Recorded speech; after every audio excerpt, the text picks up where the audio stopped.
warming is a scientifically irrefutable occurrence we are facing in this lifetime. Growing our own food will help stave off future environmental issues and food security issues we will face as a whole. I am an avid plant keeper, and as gardening season is upon us, I have been researching how to grow my own food. However, my interest in growing my own food goes further than just my pocketbook. We must take some action to help slow the environmental decline for the sake of our future and the future generations ahead of us. It is your children, your grandchildren, and their grandchildren who will face the world in the state in which we leave it. Though we are currently facing environmental decline and upcoming issues with food security that are caused by a growing population, and we can begin to start solving them by growing our own food and obtain health benefits for ourselves as reward. The world in which we live is experiencing rapid environmental decline, while global population continues to rise. One of the main things contributing to global warming is greenhouse gas or carbon emissions. In this graph that I found on the EPA website, the U.S. Environmental Protection Agency, updated in 2020, showing greenhouse gas emissions by economic sector in 2020, it shows that transportation causes 27% of greenhouse gas emissions, and agriculture is 11%, and industry is 24%. However, it's important to note that transportation is the main cause to greenhouse gases. Now, in environmentalist Marina Katab's article from April 2021, Growing Your Own Food Can Benefit the Planet and Why You Should Consider It, from One Green Planet, states on average, food travels 1,500 miles before it ever reaches your plate. Another cause for concern is pesticides used in traditional agricultural methods making their way into rivers and streams and threatening not only the wildlife but us as well.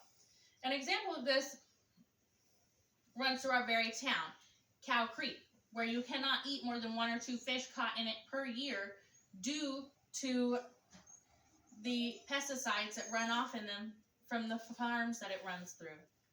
Now, another concern is the degradation of food security. As our population increases, our food supply will have to increase as well. Now, it's noted in this graphic that I found on National Geographic that our population is expected to increase 35% by the year 2050. Now, to feed that population, our crop production will need to double. Now, we are not getting any more land, so we're going to have to find alternative methods to make that amount of food for the growing population. Now, this graphic was created by Virginia Mason, Jason Treat, and the NGM staff at National Geographic. Now that we have discussed the state of the environment and the issues population increase will cause in the future, let's discuss how growing our own food can help solve the problem. By growing your own food, you can greatly reduce your carbon footprint. Now, for each vegetable that you put on your plate, you'll essentially be reducing this slice in the pie where transportation is 27% of the cause of greenhouse gases and carbon emissions. You'll be able to take 1,500 miles of travel off of your plate. Now, also, in Nicole Flower Cameral's, an agriculture and natural resource educator article, Grow Your Own Vegetables to Benefit Your Health and the Environment, from August 2020 on the University of Illinois' Extension site, she notes that the elimination of plastic packaging associated with purchased food would also help minimize one's carbon footprint. So not only will we see the transportation pie slice decrease, we'll also see the industry slice decrease because they will not be packaging as much food before it gets to us because we'll be creating that for ourselves. And we'll also see the agriculture slice of the pie decrease because we'll be doing the work, so their machines will not be running as often. Now, we can also decrease the pesticides that find their way into streams. Not to mention, when you grow your own food, you know what's in your food, what you put on it, and what's went into it. Growing your own food can help solve some of the food security issues, especially on a local and community level. When you grow your own food, you're not dependent on the food supply chain, and you're able to contribute surplus to your friends, your family, and your neighbor.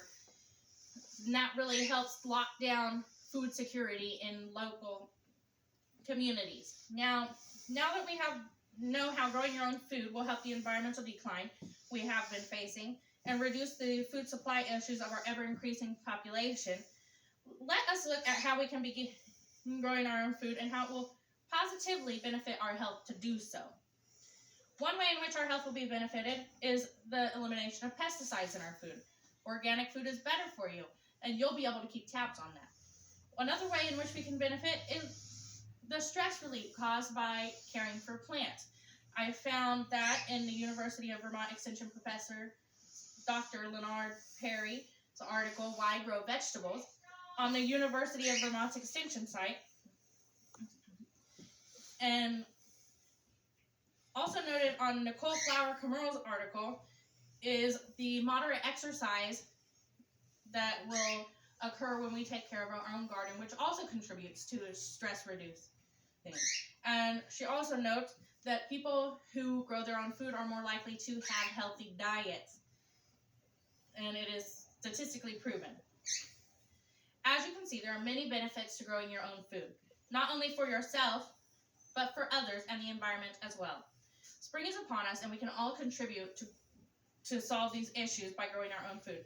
Even if growing your own food looks like a tomato plant in a 5-gallon bucket outside your front door, it is a start. If we all work together, we can help lead this world to a brighter future.